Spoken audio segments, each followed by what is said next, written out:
What's up, guys? I need to sharpen up my fiance's Kershaw Oh So Sweet that she carries in her purse. She doesn't use it all that often, mainly opening packages and stuff like that. So, I mean, it doesn't really need it, but it does need a little bit of a touch up, and I want to talk about some stuff. And talk about some stuff and sharpen this knife because people like to watch me sharpen, and I figured instead of just making you look at a table while I'm talking about this, then you would enjoy it better if you saw something entertaining while listening to me talk. Sorry, I'm thinking and trying to talk at the same time. It's not a whole lot dull, not very dull at all, so I'm just gonna dull it just for demonstration purposes. Now it's dull. Very dull. Very, very, very dull. Okay, I think you're in frame. Just gonna use my what I call the basic freehand sharpening beginner kit, and I'll put the video, or I'll link that video right here in this video. I did a video just showing the bare essentials that you need to get a knife from dull to hair whittling mirror polish. And I'm not saying I'm going to get a hair whittling edge in this video. I'm just going to use this kit, but I'm going to use every piece of that kit that I outlined. So I'm not only talking the talk, but or walking the walk, but I'm, shit, what is that saying? He's talking the talk. Okay, yeah, I'm walking the walk. All right, I need to get to it. How much do I have? 2 minutes in. I've already marked the edge with Sharpie. This is a coarse diamond stone, and I'm just going to go ahead and get to it. What I wanted to talk about today in this video is the misconception that some of the steels, like some of the high vanadium steels and high wear resistant steels, the misconception that those steels are somehow harder to sharpen than the rest. I can see how people would think that and how that idea is perpetuated. I can honestly see how that's a very common accepted thing, but it's honestly not true. High vanadium steels and just pretty much high carbide steels, I'm going to make you hear the autofocus. A lot of people think they're harder to sharpen than some of the softer, not softer steels, but just lower carbide volume steels like this, like 8CR13 MOV. So they think, let's just use S90V for our purposes. You think, okay, well, S90V is going to definitely be harder to sharpen than 8CR13 MOV, right? Well, that's really not the case. And harder is a subjective term when you're talking about this. 8CR13 MOV and S90V are going to sharpen up about the same. It's not going to have, there's not going to be a huge difference in sharpening difficulty between the two steels. And when I say sharpening difficulty, I don't mean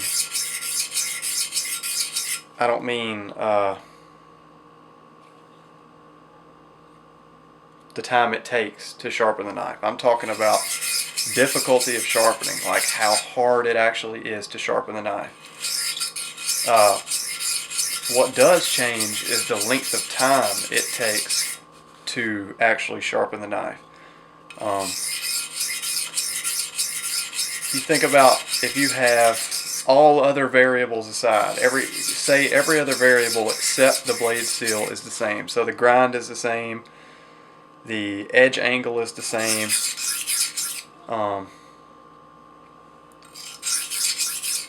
everything's the same. Sorry, it's hard to talk and sharpen at the same time.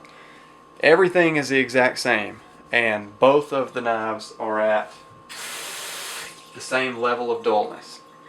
And I want to sharpen up the S90V and the 8CR13 MOV. one steel isn't going to be physically harder to sharpen than the other steel. It's just going to be that HCR13 MOV is going to take less time to sharpen than S90V. And that's where a lot of people get confused. They say, well, ZDP is going to be harder to sharpen than 154CM. Not harder to sharpen, it's going to take longer to get the same result. And that doesn't mean that some steels don't like to take as keen of an edge as other steels, because that's true. Honestly, there are some steels that get sharper than others because of their grain size, carbide dispersion, the grain structure, like I already said, how clean the steel is, how homogenized the steel is. All that plays a role in sharpness. But to say that ZDP is harder to sharpen than 154CM is a fallacy. It may take longer, but it's not actually more difficult to sharpen with the right equipment. I went from coarse DMT, and this is to medium, the medium Spyderco profile rod. So now that we got that out of the way, that some steels are not actually more difficult to sharpen than others. It just depends on the time it takes, honestly. The whole idea behind that, I'm sorry, I can't talk tonight for some reason, that everybody perpetuates is that steels are actually harder to get sharp or harder to sharpen, which is not true. Now, like I said before, some steels will take a keener edge than other steels. Like AUS 8A is widely known to take a very keen edge, and that's because it does not have a lot of carbides. It's not rich in carbides, which means think of steel as like chunky peanut butter. You have all the iron and stuff that makes up the creamy part of the peanut butter, and think of the carbides as the chunks in that peanut butter. Those carbides are what gives you the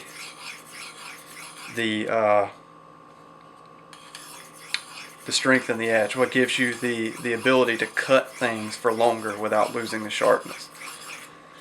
Those carbides are far harder than the steel that is holding them in. We call the steel the matrix. The carbides are far harder than the steel's matrix. So if you think about that, you can think that some steels will naturally be able to get sharper than others. Think of AUS 8A as, and HCR13 for that matter. Think of those steels as just creamy peanut butter. They just have steel that makes up their grain structure. They don't have a lot of carbides, if any. So naturally, those steels, for lack of a better term, will smooth out on the bread better. Think of it that way. Creamy peanut butter, which is a steel with no carbides, will smooth out. It will spread better on the bread than a peanut butter that's chunky, which is a steel with a lot of carbides. Think about spreading that out. When you spread out chunky peanut butter on bread, you have all these peaks and jagged edges and stuff. And think of that as a toothy edge. These steels with lower carbide volumes will take a keener edge because at the very apex of the edge, they don't have these big chunks of carbides that are sticking out like little mountain peaks that make the edge toothy. So if you think about it like that, you know that the lower carbide steels, or steels that just don't have carbides period, will take a keener edge than the others. Done on the medium stone, moving to the fine stone. Now with that knowledge, you can then think about people saying some steels are harder to sharpen than the others, which a steel that has more carbides in it will be more difficult to get to a very, very keen edge. It can still get there, it just takes longer and it takes more skill. So harder to sharpen is kind of it's kind of subjective. If you have something like the Edge Pro, then pretty much all steels are going to perform the exact same way. The Edge Pro stones, the stock stones, and the Chaucera stones are more than enough to handle just about any steel there is. So if you're sharpening with the Edge Pro, then you're not going to see a huge difference. But if you're on something like the Sharpmaker, then you may see a difference in the level of edges you can get, which will cause people to go to the forums and say, well, so-and-so is harder to sharpen than the other steel, which, like we talked about, is not necessarily true. I had a few ideas that I wanted to get out there. I had them in my head, and now I've forgotten about them now that I'm sharpening. It's really hard to talk and sharpen at the same time. If you've never tried to do it, try it, because you're sitting here exerting all this mental energy, keeping your angles consistent, and then you're trying to talk at the same time. I have no clue what I've even been saying. Gonna go ahead and test sharpness at this point, which is just the fine Spyderco profile rod. What are we on time? I have 8 minutes left. It is back sharp. It's got a little bit of a burr left on it, so we need to clean that off.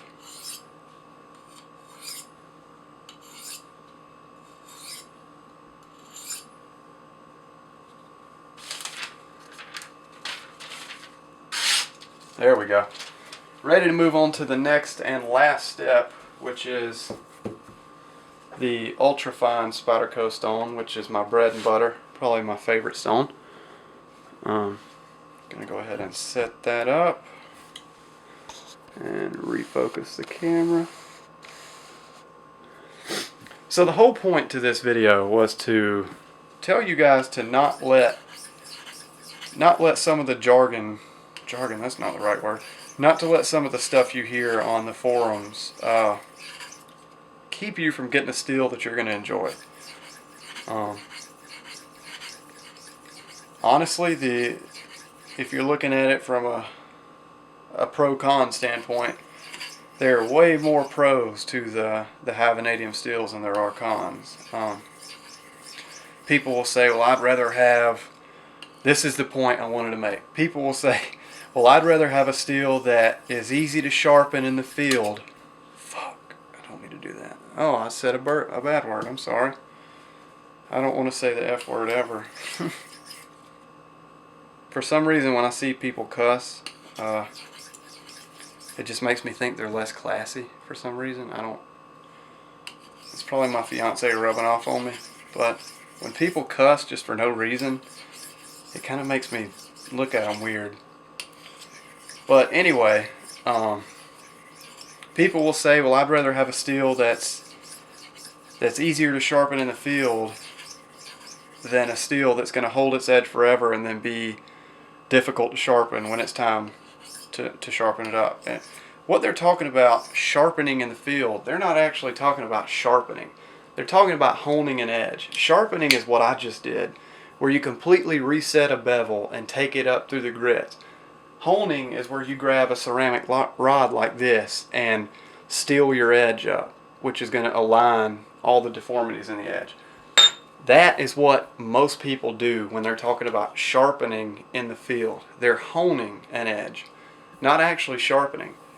And when you're honing an edge, pretty much all steels are going to act pretty much the same. They're all going to be really easy to hone because you're not taking away any steel. You're taking away a very, very, very minute portion of the steel. And there's pretty much no edge that I've ever come across that is difficult to hone and won't go from pretty dull back to pretty dang sharp with just a few swipes on a stone. So don't let that sway your decision. That's sharpness, by the way. That's really sharp. Wow. That just glides through the paper. But don't let that sway your decision, because if you can hone a steel like this in the field, if you're good enough to do that, then you're good enough to hone S90V in the field. And it'll get just as sharp as this. Maybe not as sharp, but for your purposes, it will get plenty sharp in the field, I promise you. One last idea that I wanted to throw out there is that harder steels are also harder to sharpen. That hardness has an effect on sharpening. And through my experience, I've found that hardness plays almost no role in difficulty of sharpening. The difference in between steels that are soft and hard, like this may be at 58 and S90V may be at 61, or ZDP may be at 65. The difference in between 59 and 65 is almost nothing in my experience when it comes to sharpening. Now, that's not to say that a steel that is heat treated versus a steel that is not heat treated won't have a big difference, but pretty much all steels that are heat treated, their hardness won't vary enough to make a difference in sharpening. So don't let a steel that's hard like ZDP scare you off, because it's not going to be a ridiculously hard thing to do like you've probably heard. So I have 3 minutes left. As you can see, we have the edge back to really, really, really sharp. I'll strop it up and try and cut some wet paper towel here. I did kind of break the tip off this knife. I'll have to bring it back in the next sharpening, or in the next sharpening. My fiance is going to be pissed about that.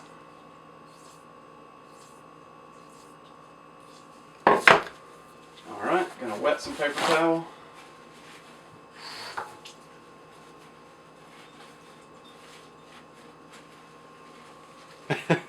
Well, this is a sad state right here. I can't really show it to you guys, but it's slicing wet paper towel all day long. It's a very, very, very, very sharp edge. I don't know if you guys can see that, but it's, or hear it. I mean, it's super, super, super sharp edge. Anyway, I'll show it to you. Show you what it looks like. Now, this is the exact same kit that I put in my beginner freehand. See that mirror polish? Pretty edge, isn't it? That's all it takes is these 1, 2, 3, 4 stones. That's it. 4 stones to go from butter knife dull to hair whittling sharp. So that's pretty cool. There's a lot of things being covered in this video. So there you go, guys. I hope what I said about steel and sharpening and all that was actually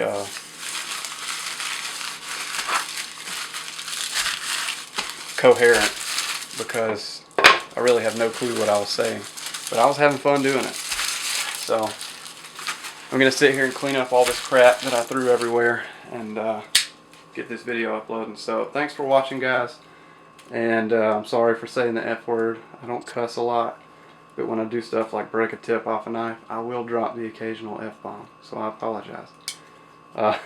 Anyway, thanks for watching, and I'll see you next time.